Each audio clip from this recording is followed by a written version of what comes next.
Good evening, fantasy football fans. We are one sleep away from Sunday, week 1 of the NFL season. We're back again. This is the Slate. I'm your host, Jeff DiMatteo, founder of Gridiron Ratings, and with me is DFS lead, my friend, partner in crime, and league mate in a couple of leagues, Kyle Carroll. Kyle, how you doing tonight? Doing good. I think that's the first time you've ever called me your friend. That feels personal. I don't know, man. Yeah, I mean, You're well, like, this first time I've seen you without a hat on, so I mean, I felt like yeah, we got a lot I closer tonight. apologize for that. Yeah. It's good, man. It's a good look. I actually kind of like it. I think it's strong. It has a little bit of a laziness to it. That's for sure. But no, I'm excited. Well, like you said, one more night's sleep. I tweeted out earlier that I feel like I'm in like elementary school again. Like that first day of school is tomorrow. I'm like, man, I'm gonna be thinking about it all night. I'm definitely gonna have dreams about it for sure. I actually had a dream about it the other night, and it was really weird for me because I had a dream of all the things to dream about. It was it was a dream that I was watching the highlights. Not so much that I was enjoying the games or anything, but it was highlights. And the Miami Dolphins beat the New England Patriots, and I couldn't see the Patriots score, but the Dolphins hung 55 on the board. Oh, man. Tua had 5 touchdowns, and Myles Gaskin had 2 short yardage touchdowns. And I haven't been able to get this out of my head all week. So of course I played a lineup. I ran a lineup in the Millie Maker for it just because I'm like, I can't get it out of my head. It's $5. I don't care. That sounds more like a nightmare than a dream. Myles Gaskin coming in from the dead to just hurt everyone's heart. But that's the thing with fantasy, right? Like DFS, somebody like that. Last year, week 1, it was Juwan Johnson for the New Orleans Saints. He caught 2 touchdowns, was like the tight end 3 on the week. So unfortunately, that is going to happen. He's still on one of my dynasty rosters. Is he really? Yeah, I can't shake him at this point. No, you're committed. I'm definitely in. Before we get started, I've got a high level of excitement going right now, not just for week 1 and for how great the NFL is and for how much fun we're going to have this weekend, but I got to shout out my guys, Iowa State University, knocking off the Hawkeyes today. It was like it always is, comes down to the last minute, and we managed to squeak out a win. I'm so happy. Got my Beat Iowa shirt on again. It's like the second time this week I've worn it. I think I've worn a different Cyclone shirt every day this week. So if there's any Cyclones out there watching, congratulations. Enjoy the win this year, and let's kick their ass again next year. Well, yeah, it's a good day. I'm watching. I have the game over here for Oklahoma State, and they just finally scored their first touchdown against Arizona State. So I'm sure, like, with Iowa State, they always tend to let you down every now and then, every single year. And I'm just like, man, like, don't let it be the second game of the season. We're ranked 11th. Like, give us a few games before we decide to, like, bail out. Make sure if we're going to lose, let's lose to a really good team. Exactly. That's funny. Well, I'll tell you what, we've already wasted about 3.5 minutes here. I know we need to kind of get a move on because I'm sure people that end up viewing the show don't want to listen to all of our BS all day. So let's get right down into it. This show is about stacks and some week 1 players we're really into. A lot of folks are going to be really hot on that Chiefs-Cardinals game. How do you feel about it? High over under? A lot of premium players. What's your take? Who do you like there? I think if you're going to be doing these bulk contests where you can get up to 20 entries or even something like the Millie Maker 150 entries, you got to get some exposure to this game, because while it's going to be chalk and there's going to be a lot of people picking these players, the chances of Jalen Hurts, sorry, he popped up on my screen over here, of Kyler Murray and Patrick Mahomes finishing as top 5 quarterbacks is like very high, right? Like if I had to put it like 50% chance that they both finish top 5, I feel like that's a pretty good over-under for percentages. So you want them in your lineup. Kyler Murray always starts off hot for the first few weeks of the season. Last 2 years, they've started off like 6-0 and 8-0 before injuries. I think he should be in your lineup. There is injury concerns. Rondale Moore is going to be out, most likely. DeAndre Hopkins isn't going to be there. Zach Ertz seems like a game-time decision. So there is injury concerns, but we've seen him, rush for 60, 70 yards and a touchdown, and that is just too valuable for fantasy. So, yeah, I do like him. Mahomes, even without Tyreek Hill, those limited preseason snaps that he had, he looked great. Travis Kelce looks great. So if you want to look for some stacks with Patrick Mahomes, Travis Kelce, I think that's a really good place to start. Or you could even go the cheaper option of doing Kyler Murray and still stacking, in the same game with Travis Kelce. Travis Kelce at 6,600 is the cheapest I can ever remember that being. I think I mentioned last year that he was like 9,200 or something, 8,800 for like week 1 last year. And I don't think he's lost a step.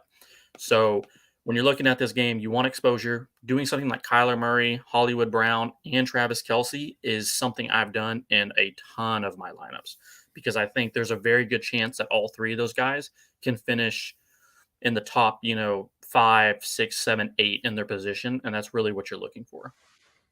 Okay, so let's just say for a second, we'll stick on this game and on the Chiefs side for just a moment.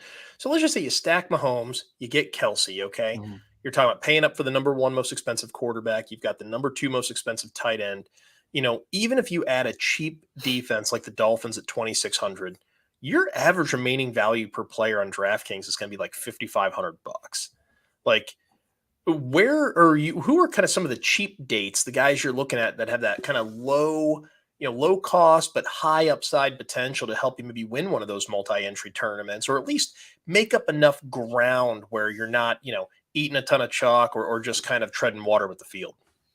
Yeah, and I think that comes at the wide receiver position because there is a lot of like high probability wide receiver ones in this group. Where if you're looking at the running back position, the cheapest one that I'm like most comfortable in is at 5,200 range. You have guys like Chase Edmonds that, if they can hit that 6 target mark that we hit last week, I think he can be active in the passing game. A guy you and I both like, Travis Etienne, week 1. I don't think James Robinson is going to be very effective, especially against the Commanders this week.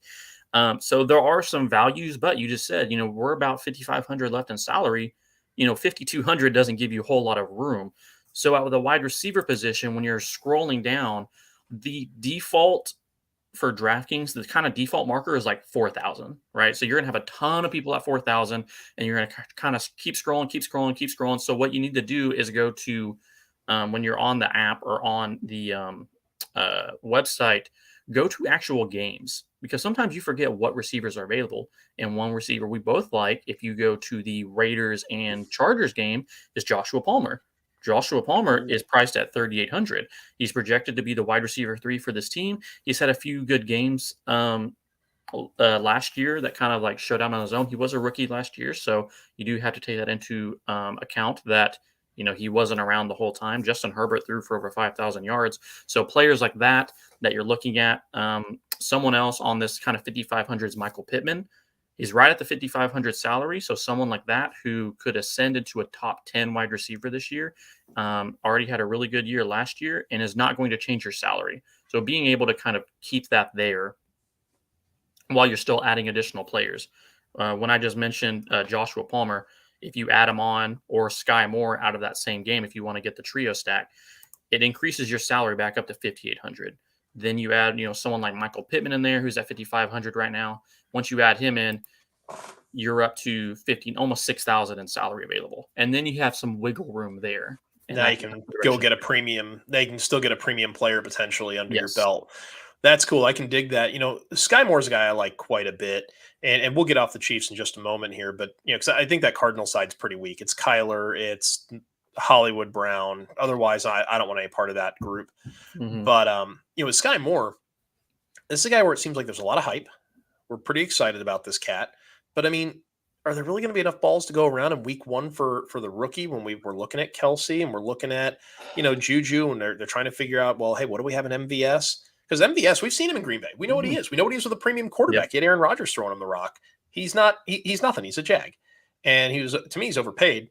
But I mean, how long do we think Sky Moore's a long shot? Like, are you going to use him in the Millie Maker, or are you just using him in like a cash game? Like, what's your confidence level here? Yeah, I probably wouldn't use him in a cash game because if you're doing smaller contests, you're kind of almost doing the opposite, where you kind of want a higher floor versus a true ceiling. Because in the Millie Maker, right, you're playing against a million other entries. You need a ceiling game. Sky Moore, I think I was listening to one podcast. I don't remember who it was. It was probably the Footballers podcast, where they mentioned that like week 1, rookie wide receivers average about 55 yards for week 1 in their rookie years. So like Sky Moore, it could, like we talked about it last week, it's him or McCole Hardman. or MVS. Like one of these guys is going to have a long ball opportunity against a Cardinals defense that is probably going to let up, a few passes here and there. Like you just have to take your shot. And so if you want to take a shot on Sky Moore at 3,800, he's well worth it. But again, if you're in the Millie Maker, sure, you can put him in a couple of your lineups. If you're going to these smaller contests, I probably would not personally. So there it is. If you can afford to go ahead and stack up Mahomes and Kelsey and give yourself a fighting chance, I kind of like Juju. I think there's some PPR volume going on there. If you want that differentiator, Sky Moore. Otherwise, Cardinal side, not crazy about it. Let's stay on the higher side of the over-unders. Let's talk Chiefs Raiders. Yeah, let's keep talking Chiefs. Yeah. Let's talk Chargers Raiders. You got to love both sides of this game, right? You've got some injuries already on the Chargers defense. We don't know what's going on with J.C. Jackson, if he's going to even play this week. I don't think he is. I think he's out. Yeah. That secondary's not better without him. And if you're talking about trying to cover Devontae Adams, Darren Waller, Hunter Renfrow, that becomes a problem, right? So, what's your confidence level in like Derek Carr and stacking him up maybe with Waller as like the fourth or fifth most expensive tight end, and then maybe seeing if you can fit in a player like Christian McCaffrey at running back, right? You can go get that premium running back and then still even get a run it back on the Charger side, like a Mike Williams or a Keenan Allen. Like, are you trying to, play 4-dimensional chess here with that game and trying to get some of these other more premium dudes in your lineup? So I think, and I kind of was like doing this today because we've had some injuries, and I guess we can kind of go, I just want to mention this as well. Guys like Rondale Moore, Alan Lazard, Zach Ertz, like those are kind of guys that, and even George Kittle, I'm phasing them best right now. Yeah, I'm phasing those guys out of my lineups. And when you have 130 lineups, you said it, and your whole face squidged up. I can see the anguish. You got to stop building all your lineups manually. We got to get you hooked up with an optimizer. I know. So when you're going through and you're doing all these lineups and you start looking at things, and I was thinking, man, like Derek Carr is what Jared Goff was last year, where he's like going to be this super cheap quarterback for week one. If you don't remember, Jared Goff last year was like the quarterback 3. So I was like, man, like Derek Carr, he has everything we need, right? High over under. He's going to be one, Vegas has his game with like, what'd you say, 54 or 53 or something? I can't remember what you just said. Right. And I didn't even give a number, but it's in there somewhere. It's in somewhere. It's one of the top 5 highest over unders of the game. You add Devontae Adams, Darren Waller. We thought maybe he had an injury. He just had that contract extension this morning. Congrats to him. Glad he got the money. I don't know if he's fully healthy or not, but regardless, like, that's a plus for him. And then I was just looking at Derek Carr's stats, and I forgot the guy threw for 5,100 yards last year. I was like, wow, like I completely forgot about that. And we gave him Devontae Adams. So you're talking about Adams, Waller, and third and Renfrow. And I'm like, Renfrow could be a guy that goes 8 for 75 and could even chip in a touchdown. Like that could be a really sneaky low end play. Yeah, and so I think Hunter Renfrow is going to be someone I'm putting in a lot of my lineups because he is a little higher priced than you would think. I think it's 5,800. I have it right here in front of me. He is a little higher priced, but when there's a lot of $6,000 receivers that are more than viable, though. Right. When you're looking at Darren Waller, he missed a lot of time last year. He could still be injured. He missed a lot of camp. But the thing with Derek Carr is he just doesn't throw touchdowns. But you add the best touchdown receiver in all of football in Devontae Adams. Now you're like, well, hey, he's probably throwing for 300 yards because I don't know if you trust that running game. So if he's throwing for 300 yards, they're in a high over-under game. If he throws 4 touchdowns, not really like realistic for him last year, but if we're projecting with Devontae Adams, 3 or 4 touchdowns, that's going to put him in that top, that top 5 category we're talking about. And so when you're looking at a guy here where you go Derek Carr, a cheap defense that we like the Dolphins, and then you add in Hunter Renfrow, who's priced at 5,800, you're looking at a salary of 5,900 available. And like that's a good start. And then if you want to go cheap at tight end, some guys that we've talked about, Pat Freiermuth, even if you want to go a little higher with someone like Cole Kmet, or if you even want to pay up a little bit for a TJ Hawkinson, who's priced at 4,900, that already puts you back over the 6,100 remaining salary. Yeah, so, I love Hawkinson there. I think that's a great fit him against the Eagles. Him and Amon-Ra should both be good against the Eagles. I pivoted all of my George Kittles. A lot of them, half of my pivots from George Kittle went to TJ Hawkinson because I think he starts fast. And if I remember correctly, I think the 49ers struggled a little bit last year against tight ends. And And I think Yeah, there's and, just and going to be a Jimmy lot of Ward's hurt, so you've got now that secondary is already banged up. Travarius Ward's yeah. missed the entire preseason. That secondary's in disarray. Darnell Mooney, Cole Mhm. Kmet. We're going to get to that game, but they could be useful. Let's stay on the Raiders and Chargers, though. So, hey, if we're looking at the Raiders, Derek Carr's a low price option. He's easy to pair up with Adams, but I kind of like the idea. If I'm taking the Raiders and I'm in a tournament, I'll go Carr Renfro. And if I'm really feeling froggy, drop in Waller, right? Mhm. And that should leave me with a pretty good chunk of change, especially if I go with the defense. Maybe I go with like Jacksonville's defense, Miami's defense. I go a little cheaper on that. So I get 2,500 or something for Jacksonville this week against Mhm. Washington. That might not be terrible. And I think there's going to be some weather up in that greater Washington, Baltimore area. So something to keep an eye on. It might keep the score suppressed a little bit. You get me a cheap defense, Renfro, Waller, Carr, and let's just say, again, I like to go premium running backs early in the year. Pop Yes. McCaffrey in there. Like, you could probably go put Elijah Moore in there at wideout, 51, 5,200, something like that, right? Go get Brandon Ayuk. Like, there's a bunch of these guys that are sub 5,500 that you could plug in at wide receiver, feel really good about it, and go plug in the premium running backs. And Derek Carr could reward you with a game that gives you 4 touchdowns, and they're not all going to go to Devontae Adams. Who are the other guys? It's going to be Renfro. It's going to be Waller. Go put those guys in your lineup and beat the field. Everyone's going to try and load up on Adams, right? Get the other dudes. Yeah, I agree So with you. yeah, I think that's probably the move there if you're stacking up Raiders. The Chargers side of it, Herbert, like Mahomes, Mhm. super expensive. Okay. Yep. It's hard to put. You can't put him, Mike Williams, and Keenan Allen on your roster and actually be able to field much of anything else, right? They're all expensive. So are you taking Allen or are you taking Mike Williams to pair with Herbert if you're going to Stacksville? It's Mike Williams for me personally. Oh, I okay. think we know who Keenan Allen is, and if you're doing again contests, like if he has a very safe floor, but if you want some upside, you want touchdown opportunity, it's Mike Williams. And last year, I know we just kind of been disappointed with him. He had a really good rookie year, right? Where it's like he didn't have a ton of yards and catches, but he had 10 touchdowns. You're like, okay, that's a really good indicator of future success. His next year, it was like he had the yards and then didn't have the touchdowns. And you're like, dang, like third year he's going to put it together. And he didn't. Well, then his fourth year came around You're and not he instilling finally, much confidence right now. yeah. Well, his fourth year came around and he finally put it all together. And did that have to do with Justin Herbert? Maybe, probably. He's one of the best quarterbacks in the league going into his third year here. But when you're able to finally put it all together where he had 1,100 yards and 9 touchdowns, like that is a good indicator for future success. And if we remember last year, he started the year on freaking fire. Like his first 5 or 6 games was amazing. He was a little up and down during that time. He put up a lot of points because every time I Mhm. put him in my lineup, he gave me a gooser. And every time I took him out of my lineup, he went nuts. And so if you had Mike Williams last year and you got paid because of it, you're welcome. It's because I put him on the bench. And Kyle, that's in Yeah. our keeper league. That Mhm. was the first 4 weeks I was tearing my hair out and I finally couldn't wait to trade that guy off because I couldn't figure him out. But anyway, okay, so let's go Mike Williams. So you go Herbert, you go Mike Williams. Obviously we want to get as much of that Chargers offense as we can. They should be pretty explosive. The Raiders Yeah. secondary, I really like Trayvon Merrick. I don't really care for the corners. Rocky Scene, they bring him on. I'm like, he's all right, whatever. If they don't get after Derek Carr, if they don't get sacks and they don't make big time plays, that could get a little hairy. Yeah, I think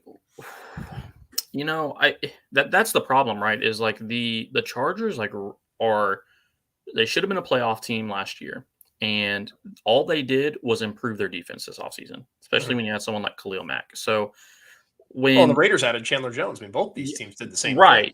right, but I think I have more confidence in the Chargers offensive line than I do the Raiders, and so it very well could be. We see games every year like Thursday night, right? Where you're like high scoring game, both teams are going to get it going. And then the Bills just turned on their freaking sliders to 99 on pass rush and they just went after it. And I'm afraid something like that could happen to the Raiders, right? And it kind of stunts the game a little bit. Mm-hmm. But at the end of the day, I'm going to bank on talent. And I think even in limited opportunities, Justin Herbert, Mike Williams, Joshua Palmer, guys like this are going to put up plenty of points. I haven't been putting a lot of Austin Eckler in my lineups, unfortunately. Have you? I just haven't been able to like really get him in there, and it's like, I don't know if I I'm gonna like pay up Eckler. I like him as a play. I can't get him there. I just can't. For some reason, he just never seems to fit. if I'm paying up 8,200 for him. I'm like, what's 300 more for Christian McCaffrey? Because Bingo. That's the I guy. know what Christian McCaffrey is going to do. Right, running back one last year didn't have a touchdown. No one else can do that. Yeah. Well, it looks like Carolina could have some sloppy field conditions. And truthfully, I usually don't look at weather until morning of, because a lot can happen between Saturday, mid-morning, Saturday afternoon, and then Sunday game time, right? I actually had a subscriber to the site reach out to me on Twitter, and they were like, "Hey, man, how do you feel about player X and player Y?" And I was like, I like player X. He's like, "Oh, well, man, Carolina, they had a soccer game there, and the field conditions are wrecked, and there's rain and all this stuff." And I was like, "Oh shit!" I mean, I hadn't even checked the weather yet. I was like, I wasn't going to check field conditions and weather until the morning, and then tweak lineups accordingly. But if the conditions are that guy for weather, I know, right? Yeah, don't worry, I've got him in my DMs. But it raises the question of, hey, if you're paying up for McCaffrey, like how comfortable are you if you find out, hey, the field conditions look rough, you're seeing the pregame workouts, it's 12, you got the injury reports are in, whatever, he's fine, but it's a little bit of rain, it's kind of sloppy. Like, do we want to stay away from Carolina at that point? I think if you were like, you can use it as like a secondary opinion on certain things. I think if you were truly concerned about field conditions on a year-to-year basis, you wouldn't start anyone that was playing in Soldier Field, right? Mm-hmm. Like that's the worst field like in the NFL. Players hate it. Even the home team. We're talking about that game next. So yeah. So that was my like transition. Spoiler alert. No, yeah. So I mean something like that. Pay attention to it unless there's like a monsoon coming through there. Don't worry about it. Like I would just be aware of it, but I'm still playing these guys because unless it's just drastic weather, it's really not that big of a deal, personally. Got it. Well, you can play the Chargers, play the Raiders, stack them up any way you like. Obviously, we talked a lot about McCaffrey during all that. We didn't really mean to. But before we go on to the next game, which is going to be a favorite for us, we did have a question from our guy Albert here. I'll post it up on the screen. Not necessarily directly DFS related, but would we start Juju or Judy in a full PPR? I'm going Juju all day. You? Yep. I think Sutton's going to be the one. For this Broncos team. And again, it's going to be a situation of like, are they going to have to throw the ball a lot? The Seahawks defense, man, Bobby Wagner looked great on Thursday night. Like, he's for the Rams. Yeah. Yeah. Like he looked good. I'm starting Juju, especially in a PPR, he could see, 10, 11, 12 targets pretty easy. Yeah, and this is really possible where both players actually end up having a really good week because I have this feeling that Russ really wants to stick it to the Seahawks brass and show them what they're missing right now. Have you seen all the comments coming out from it's so ugly. I don't even want to get into all that. Yeah, it's got so weird, and you never know if a lot of jilted lover, but a lot of jilted lover stuff going on there. It seems like it's a bad breakup. I don't want to get in the middle of. But Albert, we're going with Juju. The matchup and the idea of the number one receiver for Patrick Mahomes is way too hard to pass up when we're talking about potentially the number two for Russell Wilson. Both guys could be productive. We like Juju. Good luck this week, brother.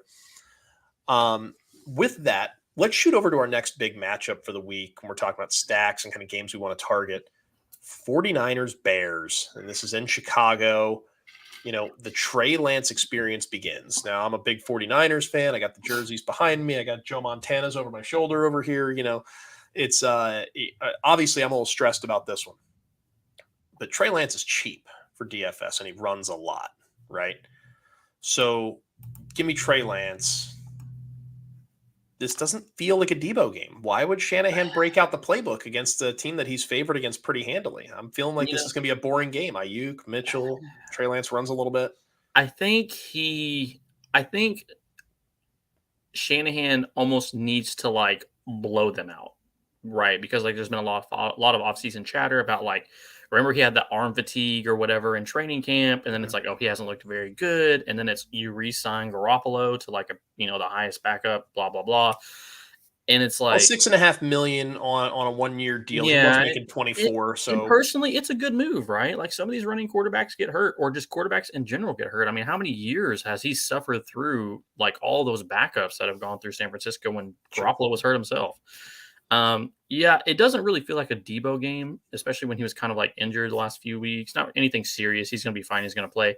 But with Kittle possibly being out or limited, I've been pivoting a lot of my Allen Lazard to like Brandon Ayuk, because again, everyone's going to be focused on Debo. This Bears defense, is going to be trying to keep up, I think. Right? They use a lot of motion, which that's going to be Debo, right? If someone's coming in motion, backfield, it's going to be a lot of Debo, I think, going back there. You're going to have Ayuk running a lot of good deeper routes, some intermediate routes.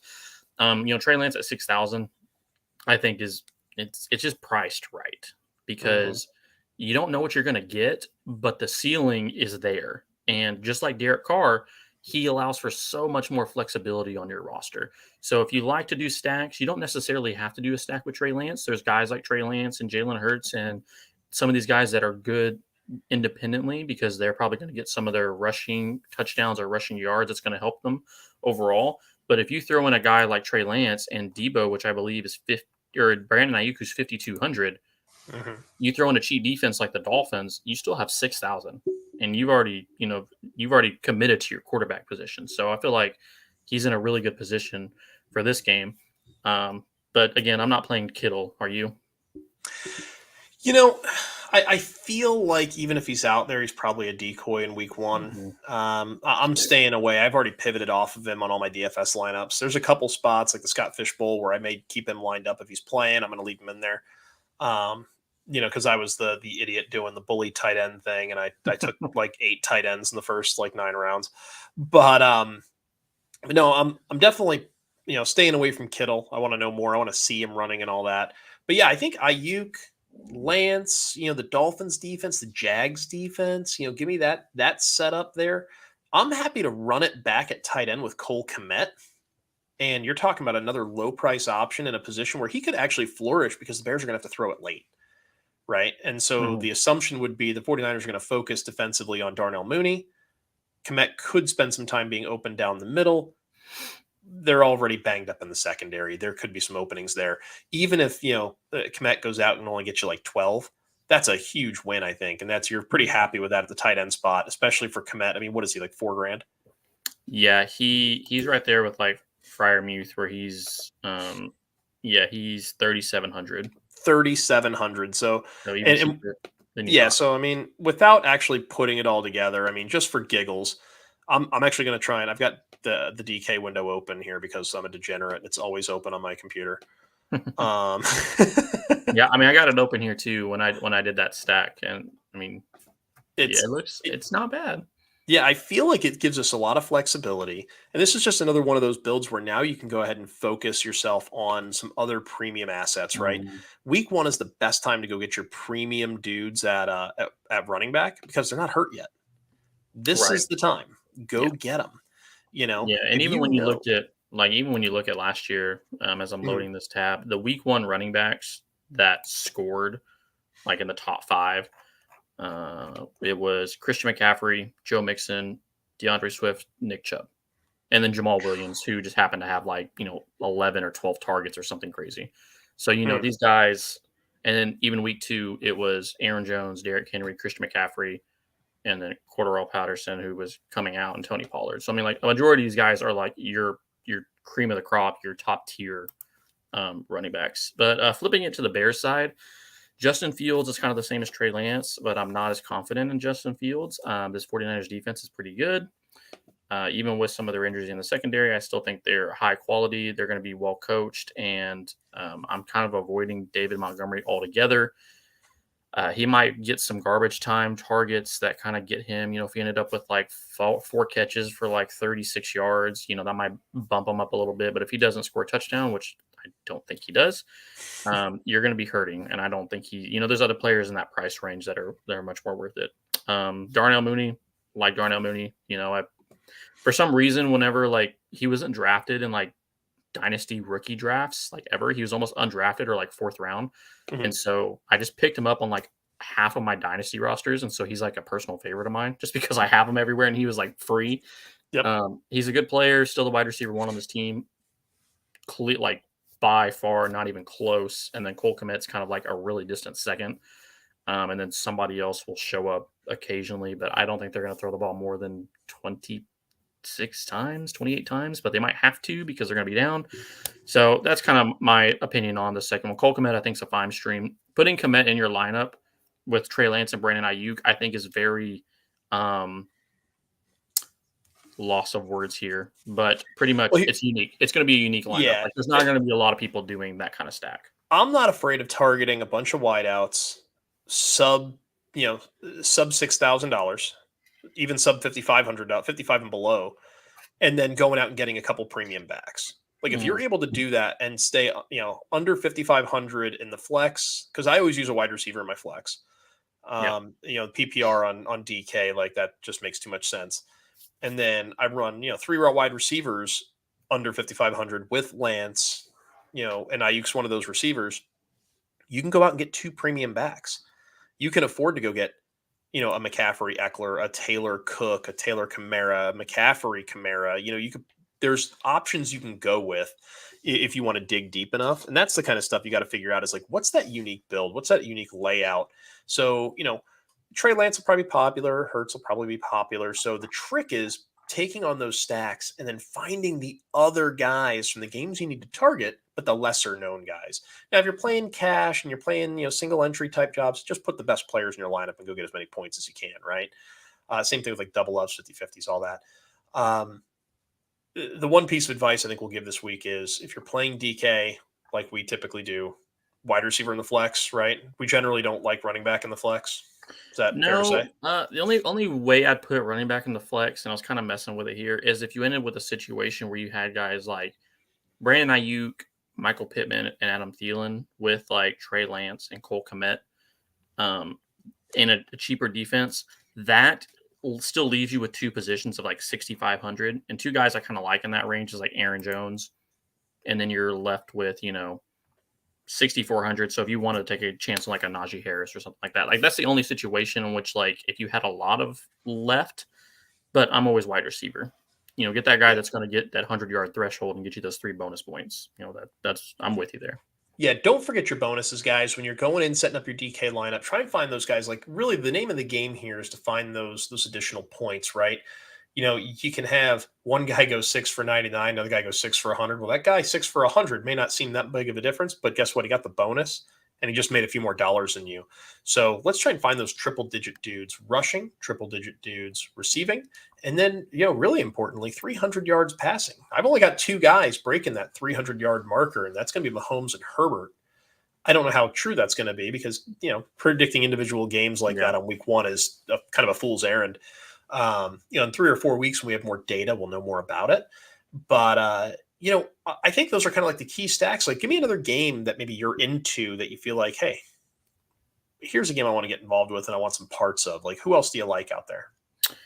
I have just been putting Michael Pittman in like every single one of my lineups, and we're talking about Derek Carr the same way we could talk about Matt Ryan, right? You're going to be another cheap guy. Someone in this group down here of like Kirk Cousins, a guy I really like a lot, Derek Carr, Matt Ryan. Somebody is going to hit that 300-yard threshold with 2 or 3 touchdowns. You just got to take your chance in figuring out which one it's going to be. I like Michael Pittman at 5,500. I feel like he's going to be super chalk. If he isn't, I would be like super surprised because I have a feeling he's going to be one of those guys that ends up being north of like 25% owned. Like, he's going to be crazy. And so that's what I keep thinking to myself. But then I'm like, at the same time, like, who is Michael Pittman? It's like he's not. He plays in Indianapolis. He didn't get a ton of primetime games last year. It's just a bunch of people. Round draft pick in a lot of leagues. Yeah, it's just people telling you, hey, this guy's going to be good.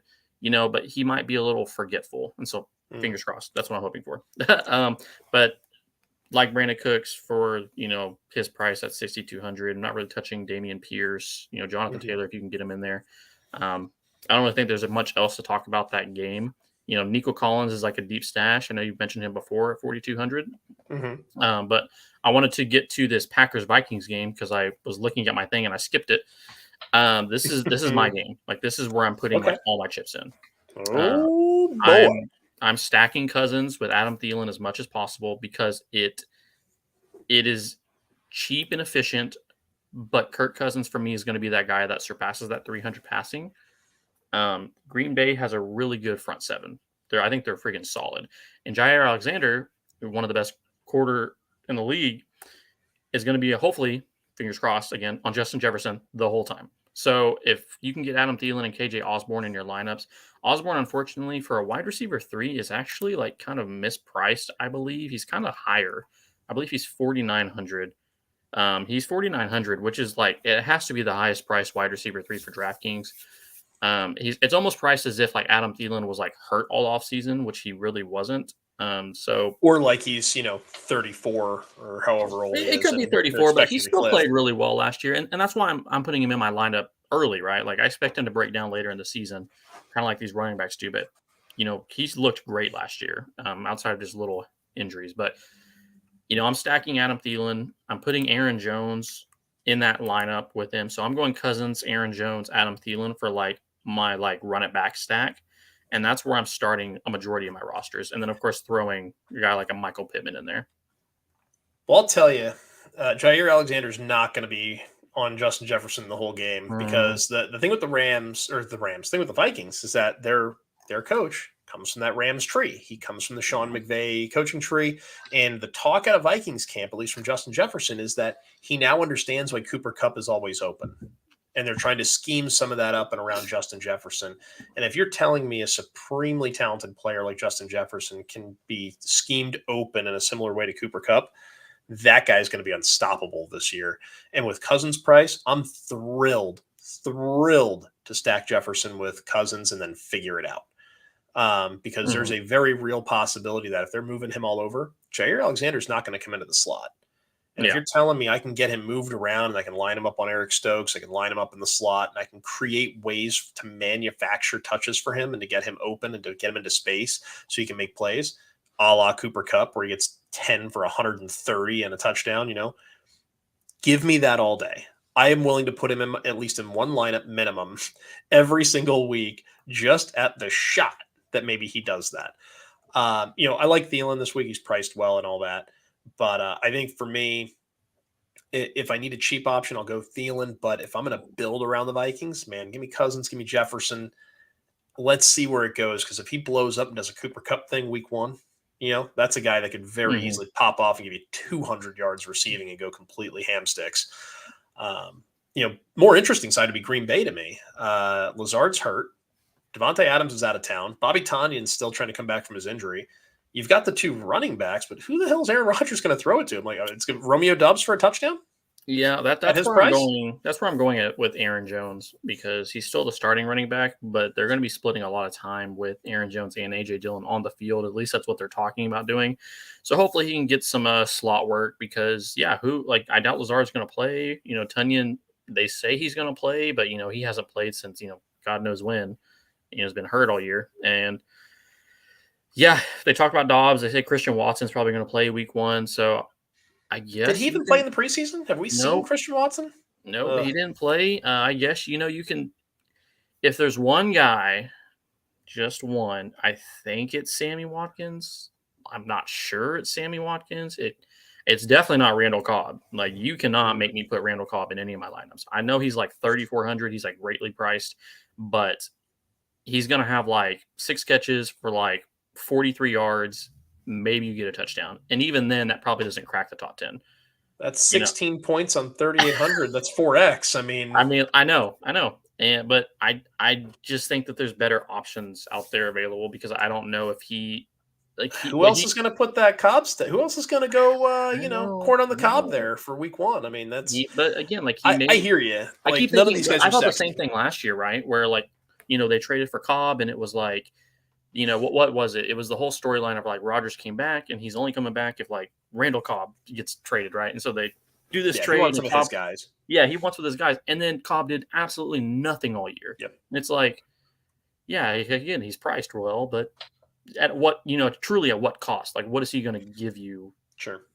So again, I think in it could be Dobbs, but I'm just kind of avoiding it because I'll tell you, I'll probably build 3 lineups, one with each Packer receiver is a one-off, just because there's not going to be any ownership there. I find it hard to believe that we're going to be in a space 2 days from now where we're talking about like oh man, Romeo Dubs was 28% owned. That's not going to be a thing. No. That guy's going to be single digits at best. He's going to be the cheap throw-in guy. It's going to be the guy that used the optimizer. It's going to be, dude built 150 lineups and he threw them in. I kind of like it because here's the thing. Is it better than 50-50? That game's going to be a track meet? Yeah, I think so. All right. So if it's a track meet, how many times does Aaron Rodgers throw the ball? Probably like 40 times. If he's throwing it 40 times, how many times can you target the running backs and actually get downfield? 47 times. I'm hoping Aaron Jones just has 200 receiving yards. I think maybe 10 is probably the ceiling, 10, 15 would be really, really pushing it. No, I get what you're saying. Like, throw some of these guys in your lineups, especially if you're putting in multiple. If it's these big fields, like, these millie makers and stuff, absolutely. Like, throw those guys in like here or there. If it's these smaller tournaments, I don't think it's worth the risk. Right. Absolutely. Well, and that's where I'm avoiding Rodgers at that point. I mean, just because I don't know who to stack him with. But with that, I think we've covered all the games that matter for tomorrow. Yeah. Just kind of going through some of them. Steelers, I'm not really starting anybody there. Najee will get an occasional throw in on my lineups for just some diversity because there is a chance that I saw some stat about Mitchell Trubisky doesn't throw the ball a lot because teams don't trust him to throw the ball. But when he did, he still targeted the running back position pretty frequently. So it's like, okay, well, but if they only throw the ball 25 times, it's still not a lot of targets to the running back position. Freiermuth, I like much like Cole Kmet as like a flyer type of guy. He's going to be a cheaper option. I think he's priced at 4,200. Not starting any of the wide receivers. Deontay Johnson, I'm definitely avoiding, especially with that potential like AC joint shoulder injury he has going on. Claypool at 5,000 is worth a flyer for like those long bombs. He might get an opportunity there, but I'm not starting George Pickens yet either until, again, I see what's going on there. As far as the Bengals side, kind of the same with Joe Mixon. I might throw him in a little bit for diversity, but not really excited to start him, even though the Steelers were awful against the run last year. I think they're probably going to like come out and try to fix that situation. And Joe Burrow, not starting him. He was very inconsistent last year, kind of like the last like 4 or 5 weeks of the regular season where he kind of took off. So I'm not really stacking him much with Jamar Chase or T. Higgins. I'll occasionally kind of throw Tyler Boyd in a little bit just because I think someone will have a game. And if it just happens to be a Tyler Boyd week, then I'll be happy about that. I, too, like to live dangerously. Yeah. Tyler Boyd or Randall Cobb, give me Tyler Boyd. I'm taking that. All right. I got you. All right. Fair enough. I think Cobb might even have better upside of being the wide receiver one for his team when it's all said and done this week. Fair. But whatever. Looking for the ceiling, right? So we're at about 42 minutes. Closing thoughts. What are some things you want to leave folks with as they're setting their lineups, as they're watching this, maybe Sunday morning, Saturday night, whatever time or day it is? Yeah, I think the biggest thing is, manage your bankroll. You're gonna get excited, try to put a ton of lineups in. Just make sure you stay within your means. Yeah, me. And I know I said I was done, and I'm already like looking at my bank account, like how many more can I get in there? Stay within your means, but at the end of the day, like just remember that if it doesn't work out this week, there's always next week. Just try to have fun with it. At the end of the day, it's gambling, so you're not always going to win everything. At least until week 18 or through the Super Bowl sometime in February. Then you can be upset about it and throw a fit. Yeah, then there's no more next week until August, September. Cool. All right. Well, Kyle, as always, it is a pleasure. I'm glad to be able to talk some ball with you. I'm kind of excited to get some games on the books so that we can actually talk about stuff from this year. We're not just grasping at the wind. So it'll be exciting to see how some of the target shares work out and all that. And I hope with all those lineups you got in the Millie Maker, you actually hit something. If I don't win the Millie, I hope you do.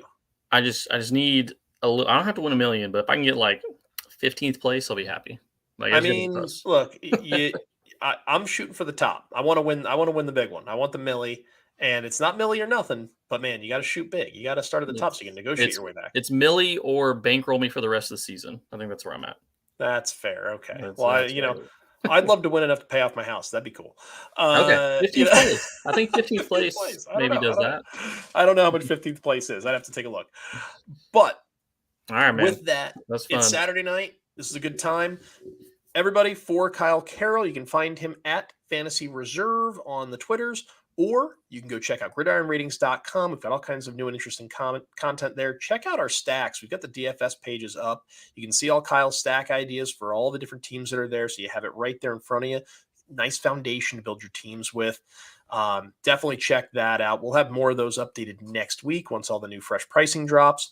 Kyle, when do we have those out? Probably Thursday-ish, Wednesday? Yeah, I think because I think it usually drops Monday? I think it usually drops Monday during the Monday night game. Yeah. Yeah, that's right. So yeah, Thursday, Friday at the latest. But we'll be here next Saturday, right? And we'll be discussing all the pricing again. Yeah, absolutely. So come see us Saturday. We're going to be here 8:30 p.m. again. Work for you, Kyle? I think so. I like it. Same bat time, same bat channel. I'm Jeff DiMatteo of Gridiron Ratings. I hope to see you guys next week. Good luck with all your DFS lineups. Yep. Good luck, guys. Take care.